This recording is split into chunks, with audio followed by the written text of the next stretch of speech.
Gogo Kim, bumati ka na. Ano? Gugu Kim. Ano gugukim? Hi, Will. Magandang hapon. Hi, magandang hapon sa mga taga-studio, nandito sa studio, pati dyan sa mga taga sa amin, mga chismosa dyan, nandito na ako. Tapos yung mga relatives ko, hindi ko na kailangan isa-isahin. Banggitin ko lang si Ramos family, Vitangkol family, sa mga kamodel ko, sa mga friends ko dyan, mga taga dyan sa amin. Hi, nandito na ako.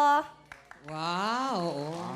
Medyo madaldal ka rin eh, no? Yes, madaldal talaga ako sa madaldal. Parang palengkera, no? Oo, palengkera. May boyfriend ka ba, Kim? Meron, magti 3 years na kami sa June. Nakakatuwa naman. Alam mo, iba pag, alam mo, kung ang girlfriend mo ganito katangkad, iba dating. Bakit, Ay, Will? masarap pagmahal yung mga ganitong matatangkad. Bakit? Bakit? Kasi Will, imbis na kayo yung aakbay, kami na lang aakbay, ganito. Oh, para sa amin lang talaga kayo, hindi kayo mawawala. Sige, sige. Ano, asan boyfriend mo ngayon? Nasa Abu Dhabi Ano siya, ginagawa Will. sa Abu Dhabi?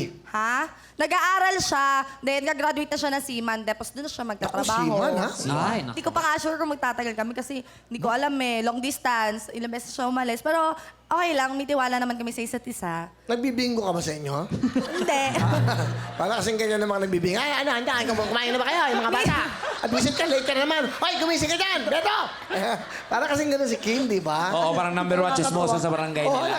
sino kasama mo, Kim? Ayan. Pinapakilala ko nga pala ang pinakamaganda at pinaka-sexy at pinaka-mabait na nanay ko, si Mama Rose. Hi, magandang hapon, Will. Ang saya-saya dito. Matagal ko ng pangarap na makapunta dito para makita ka at mayakap. Kasi talagang gustong-gusto ka, pati yung apo ko. Nanonood ng alas 5 para makita ka. 1 taon pa lang siya. Nanonood siya. Sumasayaw siya. Nakikita niya yung mga dancer niyo nagsasasayaw. Matagal na akong biyuda. 10 years na ako, pero 2 beses na ako na biyuda, Will. Bakit po, Nay? Ba't kayo nabiyuda? Yung una po, nataki siya. So, siguro mga 12 years o 15 years, nag-asawa uli ako. Ano po kinamatay ng pangalawa?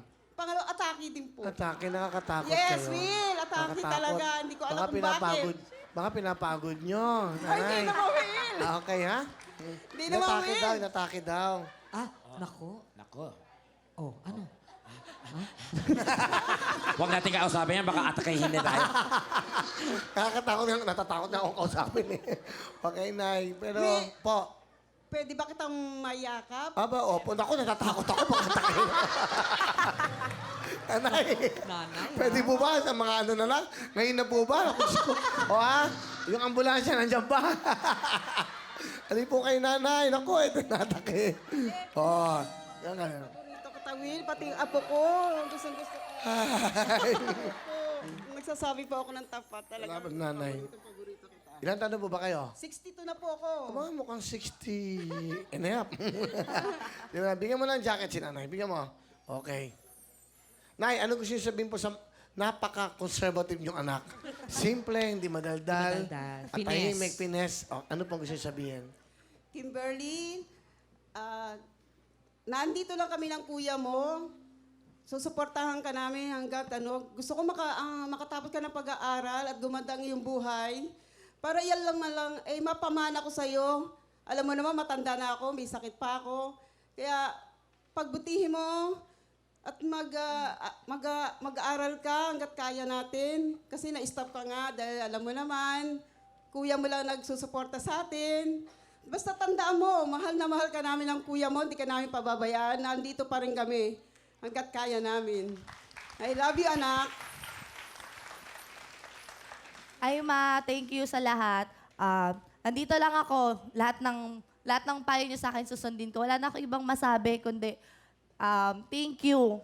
Dahil sa inyo, nabuhay ako. Dahil sa inyo, binigyan niyo ako ng pagkakataon para makapag-aral. Pagpapatuloy ko yun, Ma. I love you. Thank you, anak. Pakibigyan ng jacket si nanay sa kaya ating mga sponsors. Dahil dyan, meron kang 10,000! Thank you, Will! Thank you. Alright.